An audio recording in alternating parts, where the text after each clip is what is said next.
All right, hello, and welcome to Real World English, but it might sound a little different today. I'm Mike. And I'm Sarah, and yes, you're not hearing things. Emma and Jake are taking a well-deserved break, so you've got us, the B team, for today's episode. The B team. Don't say that, we'll make people nervous. Let's say the guest stars. How are you doing, Sarah? Feeling ready to fill some very big shoes? I'm doing great. A little bit nervous, I'll admit. Jake and Emma have such a great flow, but I'm excited to be here. How about you, Mike? Same, it's an honor, so let's try and make them proud. Speaking of which, I had a situation last week that made me think of this podcast. Oh, yeah? Do tell. Okay, so my neighbor, who is a lovely guy, he knocked on my door last Saturday morning. It's like 8 a.m., and he asked if I can help him move a vintage pinball machine into his basement. No, a pinball machine at 8 a.m. on a Saturday? Exactly, and I'm standing there in my pajamas, barely awake, and my brain is just screaming, no! But what comes out of my mouth is, yeah, sure, let me just find some shoes. Oh, Mike, I know that feeling so well. The automatic yes. It's like a reflex. It is, and my back hurt for 2 days, all because I couldn't say no. It got me thinking about how hard that simple one-syllable word can be. It's a huge topic, actually.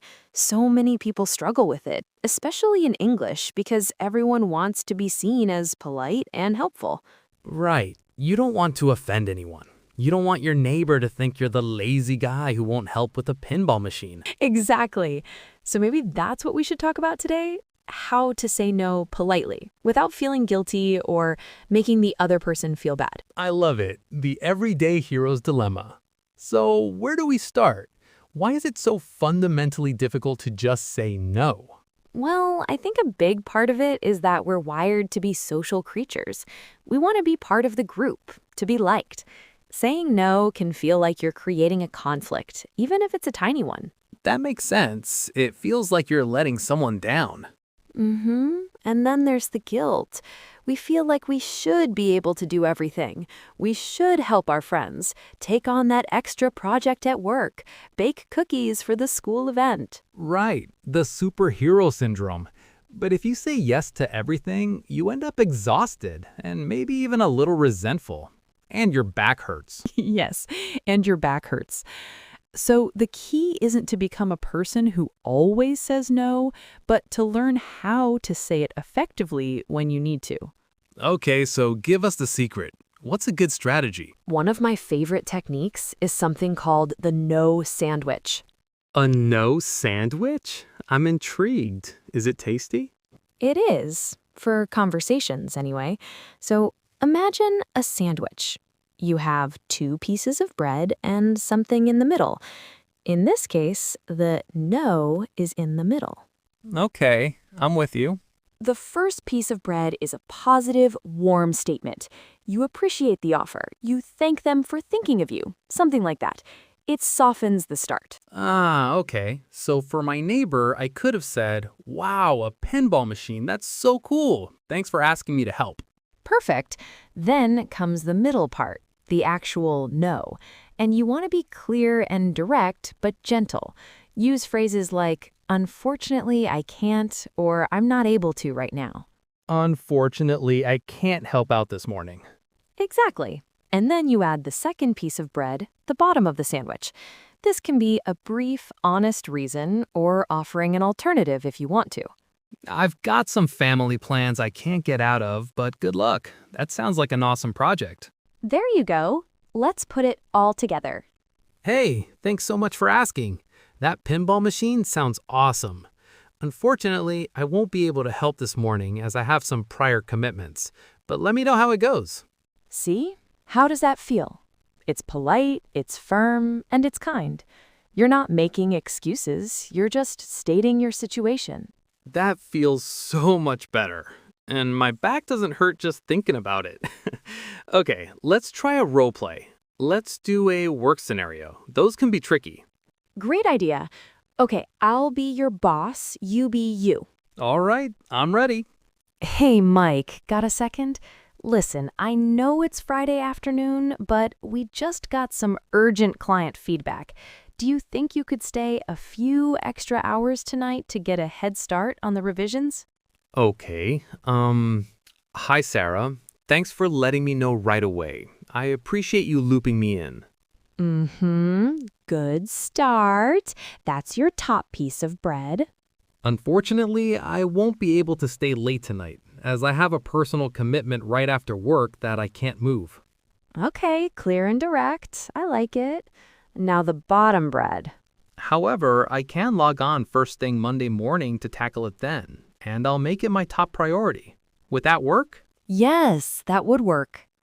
See? That was perfect. As the boss, I feel heard, I know you take it seriously, but I also respect your boundaries. You offered a solution instead of just a problem. It's amazing how a simple formula can make such a big difference. It gives you a script to follow when you're put on the spot. Exactly. And there are other great phrases you can use too. What if you're not sure if you can say yes or no? Oh, that's a good one. The maybe, when you need to buy some time. Right. A killer phrase for that is, let me check my calendar and I'll get back to you.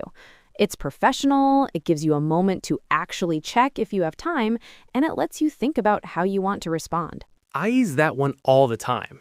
It prevents the automatic yes we talked about earlier.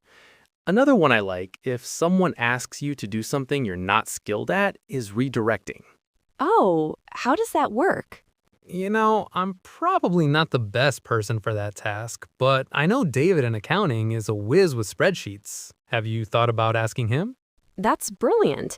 You're still being helpful, but you're not committing to something you can't or don't want to do. Exactly. It's all about communicating respectfully. I think the main takeaway is that saying no isn't a bad thing.